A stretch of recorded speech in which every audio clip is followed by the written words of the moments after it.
भारत माता की। भारत माता की।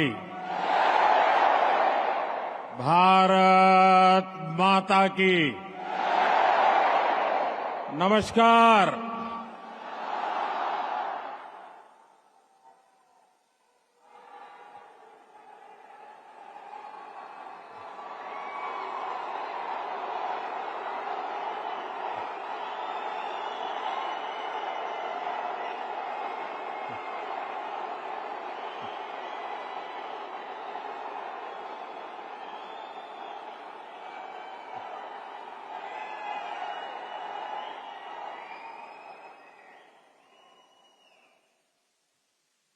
अभी 2-2.5 घंटे पहले ही मैं कुवैत पहुंचा हूं और जब से यहां कदम रखा है तब से ही चारों तरफ एक अलग ही अपनापन,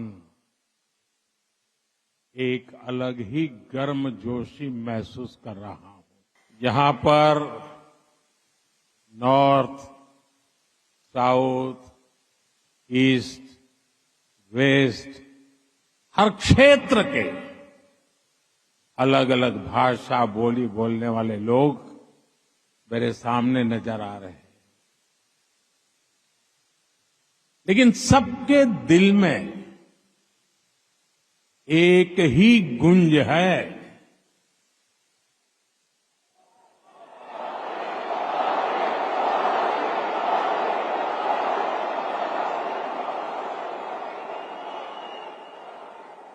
सबके दिल में एक ही गूंज है, भारत माता की।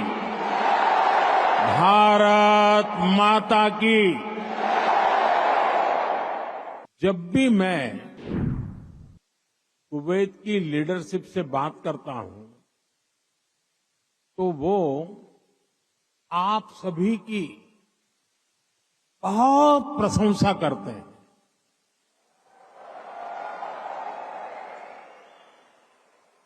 कुवैत के नागरिक भी आप सभी भारतीयों की मेहनत, आपकी ईमानदारी, आपकी स्किल की वजह से आपका बहुत मान करते हैं।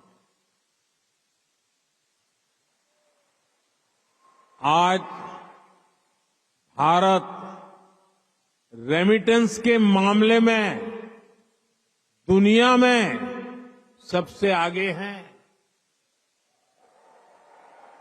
तो इसका बहुत बड़ा श्रेय भी आप सभी मेहनत का साथियों को जाता है। भारत और कुवैत अरब सागर के दो किनारों पर बसे हैं। हमें सिर्फ डिप्लोमेसी ने ही नहीं बल्कि दिलों ने आपस में जोड़ा है। हमारा वर्तमान ही नहीं बल्कि हमारा अतीत भी हमें जोड़ता है।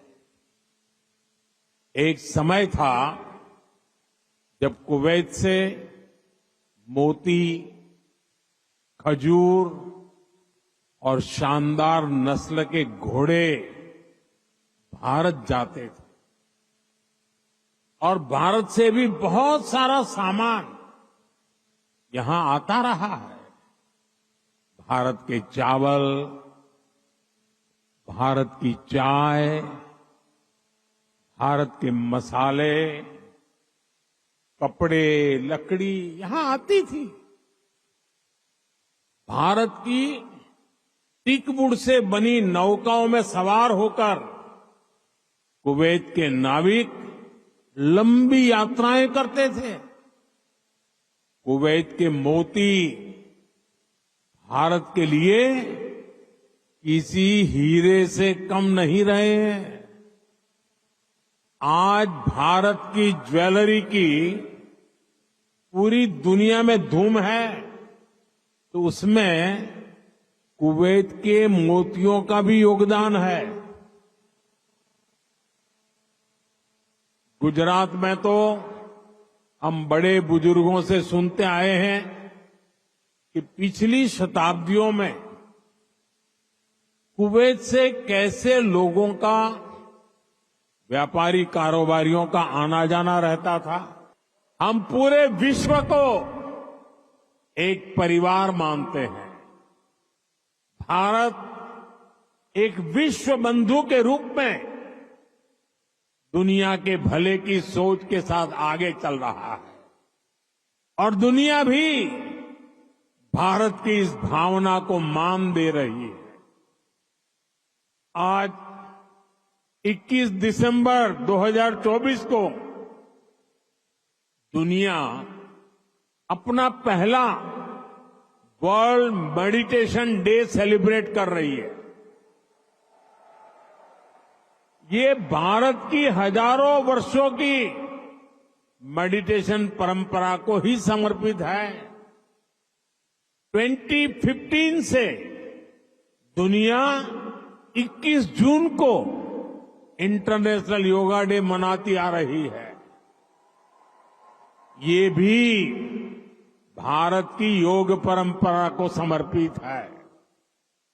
साल 2023 को दुनिया ने इंटरनेशनल मिलेट ईयर के रूप में मनाया। ये भी भारत के प्रयासों और प्रस्ताव से ही संभव हो सका। मुझे याद है his highness crown prince of Kuwait ने न्यूयॉर्क में हमारी मुलाकात के दौरान एक कहावत का जिक्र किया था।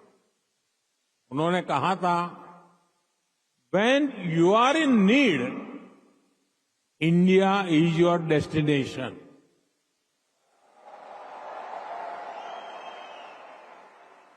अभी इसी साल जून में यहां कुवैत में कितना हृदय विदारक हादसा हुआ। मंगब में जो अग्निकांड हुआ उसमें अनेक भारतीय लोगों ने अपना जीवन खोया। मुझे जब ये खबर मिली तो बहुत चिंता हुई थी, लेकिन उस समय कुवैत सरकार ने जिस तरह का सहयोग किया वो एक भाई ही कर सकता है। मैं कुवैत के इस जज्बे को सलाम करूंगा। भारत लगातार डिजिटली स्मार्ट हो रहा है और ये तो अभी शुरुआत है। भविष्य का भारत ऐसे इनोवेशन की तरफ बढ़ने वाला है जो पूरी दुनिया को दिशा दिखाएगा। भविष्य का भारत दुनिया के विकास का हब होगा, दुनिया का ग्रोथ इंजन होगा। वो समय दूर नहीं जब भारत दुनिया का ग्रीन एनर्जी हब होगा। फार्मा हब होगा, इलेक्ट्रॉनिक्स हब होगा, ऑटोमोबाइल हब होगा, सेमीकंडक्टर हब होगा, लीगल इंश्योरेंस हब होगा, कॉन्ट्रैक्टिंग कॉमर्शियल हब होगा। आप देखेंगे जब दुनिया के बड़े बड़े इकोनॉमिक सेंटर्स भारत में होंगे।